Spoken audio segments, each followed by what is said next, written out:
भाजपाने आपल्या सर्व कार्यकर्त्यांना अयोध्येला पाठवण्याचा संकल्प केलाय. प्रभू श्रीराम मंदिरात त्यांच्या मूर्तीसोबतच देशातील 140 कोटी लोकांच्या आस्थेची, संस्कृतीची, सभ्यतेची प्राणप्रतिष्ठा झाली आहे. हा अनुभव आपल्या सर्व सहकाऱ्यांना प्रत्यक्ष घेता यावा म्हणून हा उपक्रम राबवण्यात आला. तर आपल्या पूर्वजांनी मुघलांकडून आपली मंदिरे पाडताना बघितली होती. मात्र देशाचे पंतप्रधान नरेंद्र मोदी यांच्या नेतृत्वात मुघलांनी पाडलेली मंदिरे आपण उभी होताना बघत आहोत. ही आपल्या सर्वांसाठी भाग्याची गोष्ट असल्याची भावना केंद्रीय पंचायत राज्यमंत्री कपिल पाटील यांनी यावेळी व्यक्त केली आहे. भारतीय जनता पक्षाच्या सगळ्या कार्यकर्त्यांना लोकसभा वाईज अयोध्येला पाठवण्याचा संकल्प केला. आज भिवंडी लोकसभा क्षेत्रातील जवळजवळ 1400 सहकारी हे स्पेशल ट्रेनने अयोध्येला जात आहे. खऱ्या अर्थाने 22 जानेवारीला राम मंदिराचं उद्घाटन झालं. रामलल्लाच्या मूर्तीची प्राणप्रतिष्ठा झाली.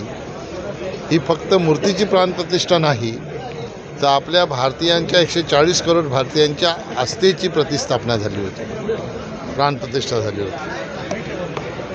आपल्या संस्कृतीची प्राणप्रतिष्ठा झाली होती, आपल्या सभ्यतेची प्राणप्रतिष्ठा झाली होती. आणि म्हणून सगळा देश नाही तर विश्वामध्ये जिथे जिथे भारतीय राहतो तो सगळा परिसर असा भक्तिमय झाला होता. सगळे लोक रामाच्या भक्तीमध्ये रंगून गेले होते.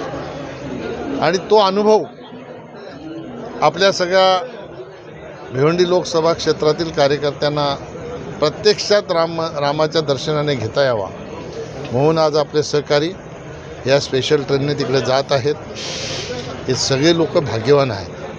कशा प्रकारचे नियोजन आपले पूर्वज जे होते त्यांनी मुघलांच्या माध्यमातून आपली मंदिरं पाडताना बघितली होती.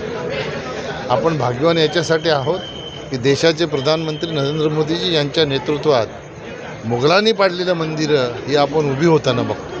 म्हणून आपण खऱ्या अर्थाने भाग्यवान आहोत. आता ही वाढदिवसाची रिटर्न गिफ्ट एक दिवस आधी त्यांना दिली असं समजा. असं काही पूर्वनियोजित नव्हतं. प्रदेश कार्यालयाकडनं ज्या तारखा आल्या त्या तारखा आपोआपच ही 4 तारीख आली. ठरवून केलं असतं तर 5 तारीख केली असते. नियोजन काय असणार? थोडं तिकडे कसं नियोजन असणार? इथून ही सगळी मंडळी अयोध्येला उद्या रात्री पोचेल. परवा त्यांचं दर्शन होईल. माझा प्रयत्न आहे परवा 6 तारखेला त्यांच्यासोबत तिथं जाऊन दर्शन करण्याचा. आता माझ्या प्रयत्नाला रामजींच्या आशीर्वादाने निश्चितपणाने यश येईल असं मला वाटतं. साहेब, एक वेगळा प्रश्न आहे. नुकतीच 195 उमेदवारांची यादी जाहीर झाली. त्यामध्ये महाराष्ट्रातील कोणीच एकही उमेदवार नाही. महाराष्ट्राचा कोणाचीच उमेदवारी जाहीर झाली नाही. कारण त्याचं आपल्याकडे महायुती आहे. महायुतीमध्ये काहीतरी चर्चा होत असेल काय, मी त्याच्यासाठी बोलण्यासाठी सक्षम नाही. राष्ट्रीय